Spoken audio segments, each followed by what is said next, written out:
सत्संगत जी, प्यार से कहना धन निरंकार जी। 78वें निरंकारी संत समागम के आज पहले रोज, जहाँ सभी महात्मा एक ही जिक्र कर रहे थे इस एक का, ये निराकार परमात्मा, ये सच जो हमेशा था रहेगा, ये एक की ही बात हर एक ने की कि चाहे एक संसार में अनेकों धर्म हैं, एक हर तरह की एक विश्वास आस्था,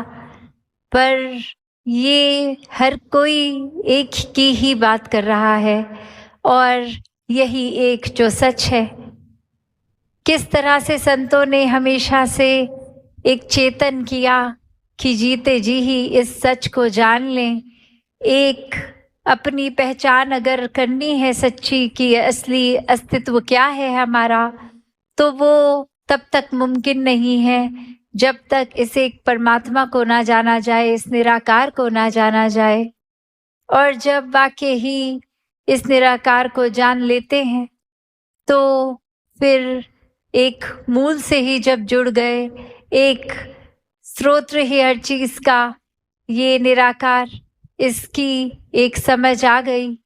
तो फिर मन कोई भी वजह ऐसे नहीं ढूंढता जिससे अब हम सिवाय अपने आप को इस एक के साथ एक करके एक हो गए, ऐसे भाव के विपरीत कोई और भाव मन में जन्म नहीं लेता। तो हर एक के लिए आज जो आत्म मंथन का एक मैसेज मंच से आया, इस समागम की थीम भी, तो ये आत्म मंथन सभी यही समझा रहे हैं कि कैसे अपने भीतर की यात्रा करनी है, अपने मन के अंदर, अपने सोचों के अंदर एक चीज को वो इंट्रोस्पेक्ट करते हुए, एनालाइज करते हुए, ये कर्मों को भी अगर कुछ हो गया तो अक्सर सब यही समझाते हैं कि कुछ हुआ भी तो एक बार सोचो कि ये सही किया कि नहीं किया। एक अपनी सोच कर्म करने से पहले जो आती है, उसी लेवल पे अगर हम खुद को ठीक से चैनलाइज कर लें, एक खुद को ही अपने अंदर ये सोचो कि लड़ी जो छिड़ जाती है उसको ही सही रखेंगे, तो फिर वो कर्म नहीं बनेंगे, वो व्यवहार नहीं बनेगा। तो कैसे हर एक ने जहाँ ये सिखलाई दी कि खुद से शुरुआत करनी है, अपने अंदर एक अच्छाई लाके तब्दीली करनी है, क्योंकि ये बात आती है जिस तरह हम वो उदाहरण भी अभी हमने सुना कि हिरन का दिया गया, कि हिरन के तो अंदर वो कस्तूरी अपनी ही नाभि में, और वो खुशबू इतनी स्ट्रॉन्ग फील कर रहा है और पूरे जंगल में जा जाके ढूंढ रहा है कि ये कहाँ से आ रही है इतनी खुशबू, और इतना रेस्टलेस हो के फिर वो हिरन जगह जगह जा रहा है, ढूंढ रहा है, इस बात से अनजान, बेखबर कि ये खुशबू तो मेरे भीतर से ही आ रही है। उसी प्रकार यही परमात्मा जो जितना बाहर है उतना ही भीतर है, और ये भीतर होने के बावजूद इस बात से अनजान इंसान इसको ही खोजने में ये जीवन लगा रहा है। तो कैसे ये परमात्मा तो हर समय हर जगह मौजूद है,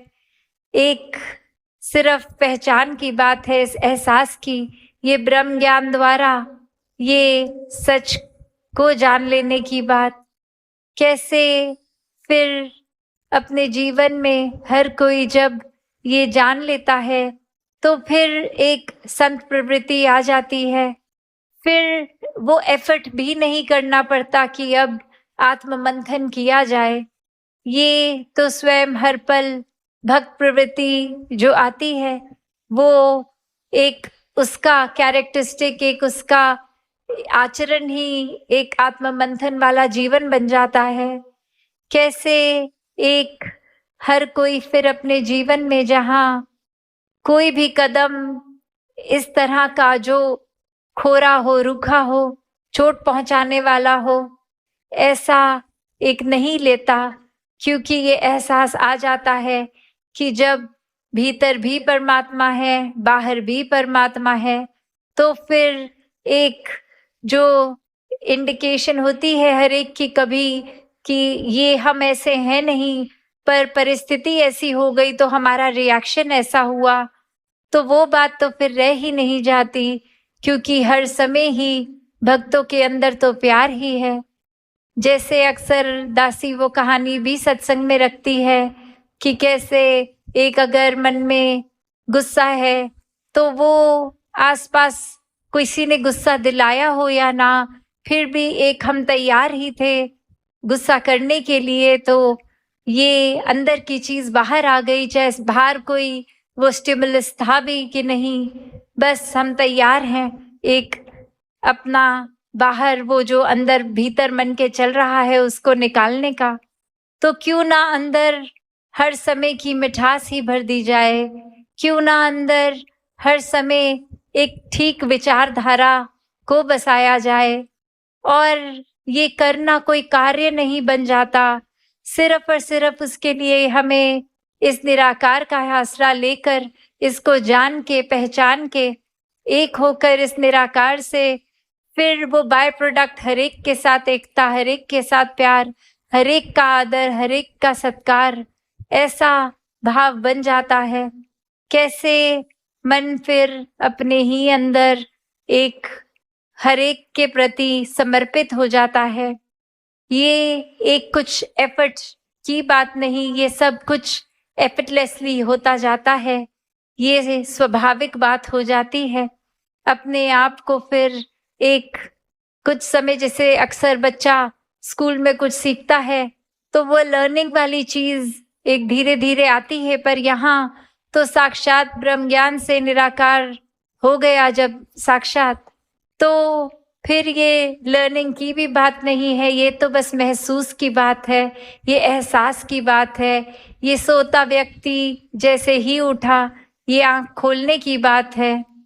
तो ये फिर जब आंख खुली तो सवेरा, जो ये बात हम अक्सर सुनते हैं, तो इसको कोई समय लगने की बात नहीं है कि आज अगर कमरे में जाते हैं अंधेरा है तो सिर्फ हमें वो स्विच को ऑन करना है और इलेक्ट्रिसिटी से उजाला हो जाता है। कोई ये बात नहीं होती कि अगर 3 घंटे घर से बाहर थे, 3 घंटे अंधेरा था, तो स्विच ऑन करने के भी 3 घंटे बाद ही लाइट आएगी। नहीं, ये तो जब निराकार मन में जिस समय आ गया, ये तो उसी समय बातें स्वाभाविक हो जाती हैं। ये फिर कोई सीखने सिखाने की नहीं, ये उसी पल, ये जो काया कल्पती है, ये कल्प चेंज होना, तो कैसे एक ये हमारा एक मन ही प्रवृत्तित हो जाता है, सिर्फ ये आंखें खोलने की देर है। और कैसे जैसे उस दिन भी दासी ने ये बात रखी कि कैसे हम किसी सोते व्यक्ति को तो उठा सकते हैं, वो नींद में है उसको जगाया जा सकता है, पर अगर कोई व्यक्ति सिर्फ सोने की एक्टिंग कर रहा है तो भले आधे घंटे उसको उठाते रहें, वो तो आंख खोलेगा ही नहीं। तो बात उतनी ही है कि जब एक इंसान अपने जीवन में अपने पल पल को गवा रहा है, वेस्ट कर रहा है, तो उसको तो ये बात बोल के रियलाइज कराया जा सकता है कि ये चेतन हो जाओ, एक समय आ गया है, श्वासों को मत गवाओ, अपना असली रूप जान लो, इस निराकार को जान लो। ये शरीर तो खत्म हो जाना है, इस मन के विचारों ने भी सब समाप्त हो जाना है, संसारिक अचीवमेंट्स भी उस पल हमारी वहीं की वहीं रह जाएंगी, एक घर परिवार रिश्ते सभी समाप्त हो जाएंगे, तो असली चीज क्या रहेगी? ये आत्मा और परमात्मा का मिलन, जो ये मुक्ति की बात होती है। तो इसके साथ ही जब एक मिलन हो तो वही ये अंधेरे में रहने वाला व्यक्ति, ये सोता इंसान, ये मिलन, ये ब्रह्म ज्ञान से जाग जाता है। और वहीं अगर कोई उस तरह की एक आदत रखता है, नियत रखता है, हमेशा अगर उनको प्रेरित भी किया जाए कि निराकार को जान ले, सत्संग चलें, तो वो फिर अगर फ्री भी हैं तो भी बहाना करेंगे, नहीं वो हम बिजी हैं, या फिर सत्संग आकर भी वो भाव से रस इसलिए होगा कि ये मेरे मित्र मुझे कब से कह रहे हैं कि चलिए, पर वो एक सिर्फ मन रखना या एक सोशली वो एक कि हम उनके घर जिस तरह किसी के जाते हैं और इनवाइट अगला करता है, तो वो एक उस लेवल की बात रख के वो एक आ जाते हैं, पर ध्यान नहीं अगर लग रहा तो फिर यही बात होती है कि हम एक सोने की एक्टिंग वाले को नहीं जगा सकते। वो हो सकता है उसके बाद कहें भी कि हाँ जी ये आपकी सत्संग अच्छी थी, पर अगर उनसे एक बारी बात में पूछ लिया जाए कि आपको सबसे अच्छी बात क्या लगी, तो शायद कोई आंसर नहीं होगा उनके पास, क्योंकि सत्संग के दौरान उनका शायद अपना ध्यान अपने बाकी दिन को ऑर्गेनाइज करने या घर परिवार में है। या फिर ये तो दूर का कोई एग्जाम्पल हुआ, हम अपनी ही अगर बात करते हैं कि एक तरफ तो हम ये क्लेम कर रहे हैं कि हम उठ गए हैं, चेतन है, ब्रह्म ज्ञान है जीवन में, एक हमारी अवस्था जागरूक हो गई है, और वहीं एक कैसे संगत में भी बैठे हैं तो ध्यान जोन आउट हो गया, एक कभी महात्मा क्या बोले वो याद नहीं, एक सोच कहाँ, एकदम शरीर तो सत्संग में है पर हम कहाँ के कहाँ पहुंच गए ये मन से। तो बात यही, जैसे सुबह भी दासी ने रखा ये भाव कि ये आत्म मंथन कोई दिमाग से सोचों को एक चैनलाइज करने की बात नहीं है, ये आत्म मंथन, ये सेल्फ इंट्रोस्पेक्शन, ये जर्नी विद इन कोई सिर्फ साइकोलॉजिकल बात नहीं हो रही, ये स्पिरिचुअल बात हो रही है, एक आध्यात्मिक बात हो रही है, सिर्फ मानसिक रूप से नहीं, ये आध्यात्मिक रूप से बदलाव अपने अंदर की यात्रा को हर किसी ने करना है। अपने अंदर जाकर बहुत गहराई में अक्सर ये भी बात आ जाती है कि अपनी ही बात कुछ कहीं ना कहीं कुछ रियलाइज हुआ कि हमने गलत कर दी, तो अक्सर हम वो थॉट को ही ब्लॉक करना चाहते हैं जानते हुए गलती हुई, पर शायद इतना ही अंदर शर्मिंदा है कि उसको कॉन्शियस लेवल पे बाहर ही नहीं लाना चाहते फिर से, तो ये आत्म मंथन करते ही नहीं, अंदर सोचते ही नहीं, वरना वो एक अनकंफर्टेबल उस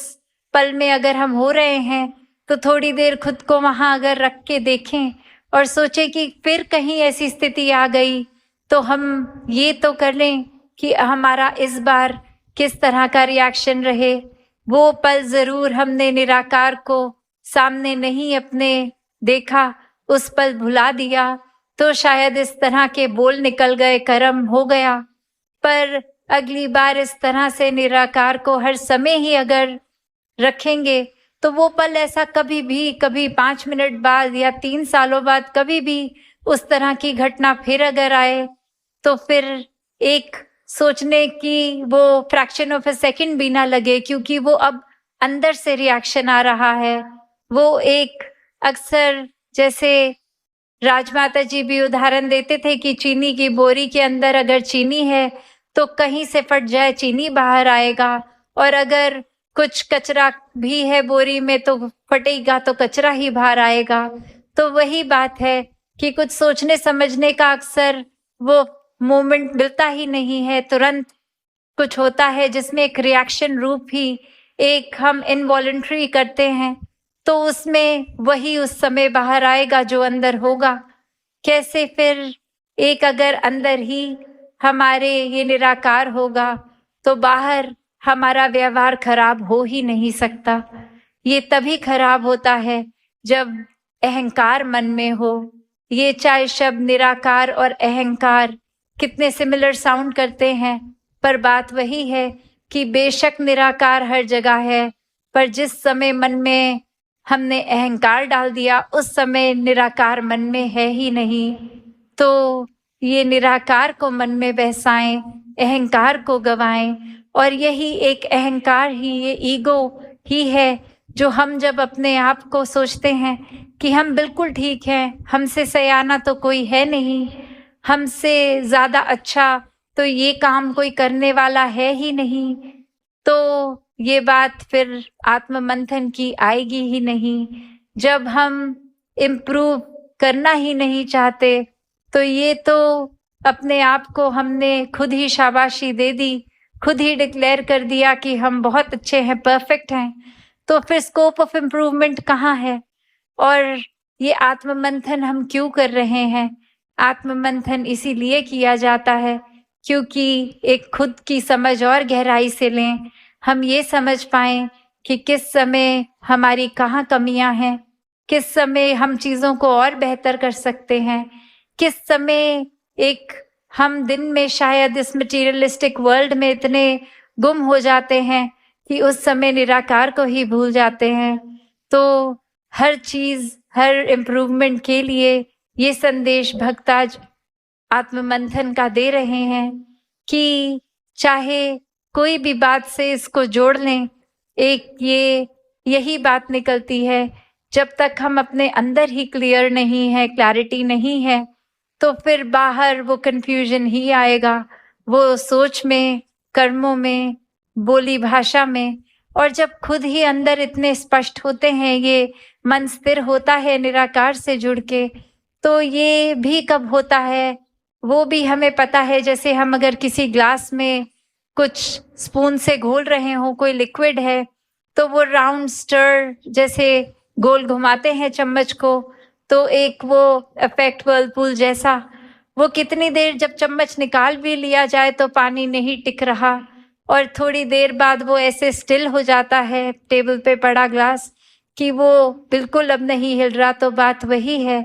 कि जब ये आत्म मंथन कर लिया, ये अपने सुधार की ओर का रास्ता ले लिया, अंदर वाकई ही खुद को बदलने के लिए ये दृढ़ निश्चय करके निराकार का आसरा लिया, तो फिर अब हमारे अंदर की सारी हलचल शांत हो गई। ठीक उस पानी की तरह कि आत्म मंथन के टाइम तो चाहे वो पानी ठहराव में नहीं होगा, हमारी एक मन हमें हर दिशा के हर ऑप्शंस को सोचकर फिर एक कंक्लूजन जो ये निराकार निकलेगा, उसके ही आश्रय से ये पानी रूप मन ये स्थिर हो पाएगा। तो बात वही जो हर किसी के मन की है कि हर समय एक अपना बिहेवियरल करेक्शन तभी हम रख सकेंगे जब वाकई ही हमारा मन करेक्ट होगा, हमारी सोच करेक्ट होगी। तो वही रास्ता एक ठीक करने की ही अवस्था, यही भक्ति है। तभी भक्ति में सबसे पहले ये ही गुणों का जिक्र होता है कि प्यार, प्रीत, नम्रता, ये हम्बलनेस की बात आती है। और हम्बल वही आ सकेंगे, हो सकेंगे जो एक वाकई ही अपने जीवन में ये मान लेंगे कि ये निराकार ही करता धरता है। जिस पल हम खुद को एक डूअर बना लेते हैं, खुद को मान लेते हैं कि ये हम ही कर रहे हैं, तो फिर वो कर्म हमारे बेड़ी रूप बन जाते हैं। बेड़ी जो एक चेन है, चाहे वो अच्छे कर्म है तो वो सोने की चेन है जो फिर भी हमको रिस्ट्रिक्टेड और हमें भार हम पे डाल रही है, और अगर बुरे कर्म है तो वो लोहे की बेड़ी जो फिर अगेन हमें रिस्ट्रिक्टेड रख रही है। पर जब हम वाकई ही मन से एक अच्छाई बुराई ये करने की भाव को हटा रहे हैं, निराकार को सब कुछ समर्पित सौंप रहे हैं, तो फिर अब डूअर ही वो है तो कर्म हम नहीं कर रहे। पर ये कोई शातिर सोच या चालाकी से नहीं कि अब हमने कुछ नेगेटिव कर दिया और अपना पल्ला झाड़ के बोला कि ये तो नंकार ने कराया है, हमने तो अपना सौंप दिया था, अब ये चीज हुई तो हमने थोड़ी करी, ये तो निराकार ने करी। यहाँ ये चालाकी आ रही है।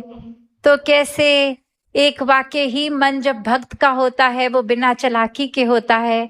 वो सच में समर्पित होता है, और फिर वो भोले भाव जब समर्पित हुए निराकार को तो फिर कोई चालाकी आती ही नहीं। फिर वाकई ही मन ये मान बैठता है कि अब ये कुछ भी है तो ये दातार ही है, हमारी सोच में भी हमारे कर्मों में भी ये अब जो कुछ हो रहा है ये दातार इस निराकार के ही रजा में हो रहा है। फिर एक डूअर जहाँ हम नहीं हैं अपने एक्शंस के, कर्मों के, तो वहाँ फिर वो बात ही नहीं आई। अब हम बिल्कुल समर्पित है मन, तो फिर वाकई ही जब आत्ममंथन होगा भी तो वो इसी पहलू पे होगा कि ये निराकार ने किया, शुक्र है, ये बहुत अच्छा हो रहा है। फिर ये मन में ये विस्तार भी आएगा, संसार की ओर भी एक्सेप्टेंस आती रहेगी। ये हर कोई भी अगर हम ह्यूमन वैल्यू को पकड़ें, वो एक बिल्कुल हूबहू जीवन में स्वयं ही उतरता रहेगा। तो ये बात चाहे हम किसी भी जीवन में कभी भी किसी उलझन में होते हैं, वो इतना खुद ही हम कॉम्प्लिकेटेड कर लेते हैं चीज को, और वाकई ही अगर उसको ब्रेक करें एक अपनी प्रॉब्लम को, तो अक्सर लगता है अरे सल्यूशन तो कितना सिंपल था, वो बस खुद ही हम अपने कंफर्ट जोन से बाहर नहीं जाना चाह रहे थे। अक्सर अपनी आदतों में इतने मजबूर हो जाते हैं कि एक लूप सा चल पड़ता है और उसको फिर हम तोड़ते नहीं हैं। और फिर वही एक सोच, आज अगर एक नेगेटिव थॉट आया, उसको ही इतना सोच लिया, उस पे ड्वेल किया इतनी गहराई में कि कब वो एक हमारा बुरा सोच लिंक करता है दूसरे और गहरी, ये एक गहराई इस दलदल में, इस नेगेटिविटी के ही पहुंच जाते हैं। और सिर्फ उस पल करना क्या है, सिर्फ इस निरंकार का एक पॉजिटिव थॉट सोचना है, वहीं वो चेन टूट जाती है, वहीं वो एक अब सुमिरन भी याद आता है। उसी पल एक भाव आते हैं कि जब सच में वाकई ही निराकार की रजा में है सब, तो हम बेचैन ही क्यों रहे हैं। तो उस तरह की फिर वो सोच आ जाती है। वो फिर सेवा सुमिरन सत्संग के प्रति भी हमें इनकरेज करती है। और जितना ज्यादा ये संतों का संग मिलता है, मन निराकार से जुड़ता है, सेवा भाव इतना मन में आ जाता है कि वाकई ही सेवा फिर दिखावा नहीं, एक सेवा रूप हो रही है, समर्पित रूप हो रही है। तो ही जीवन में वाकई ही एक उसी समय ये पॉजिटिविटी भी आ जाती है। तो कैसे हम इसी बात को, जो अगर वापस आत्ममंथन की ही बात की जाए, तो ये चाहे करने में, सोचने में कॉन्सेप्चुअली लग रहा है कि ये कोई बहुत मुश्किल चीज है, शायद हमें अकेले किसी कमरे में बैठना पड़ेगा, घर वालों से बात नहीं, एक बिल्कुल गहरी अवस्था में जाना पड़ेगा अपने अंदर जानने के लिए। नहीं, ऐसा भी करने की जरूरत नहीं, ये तो हर पल में चेतन होके किया जा सकता है। फिर वो ही बात कि चलो अक्सर कुछ समय के लिए तो हम अगर अकेले हैं, तो वो सोच अकेली भी की जा सकती है, ऐसी कोई रिस्ट्रिक्शन नहीं है कि अकेले हों तो नहीं कर सकते। पर जो भाव है कि ये हर पल में किया जा सकता है अपना सुधार, ये सोचों को एक सही दिशा इस निराकार की ओर हम किसी भी पल मोड़ सकते हैं। और कायदे से एक हर पल ही भक्त का तो इसी के प्रति मुड़ा रहता है ये भाव सोच। तो अब घड़ी की ओर भी नजर जा रही है दासी की, तो और बातें दासी जो भी मन के भाव हैं, ये आपके चरणों में आने वाले दिनों में रख देगी। साथ संगत जी।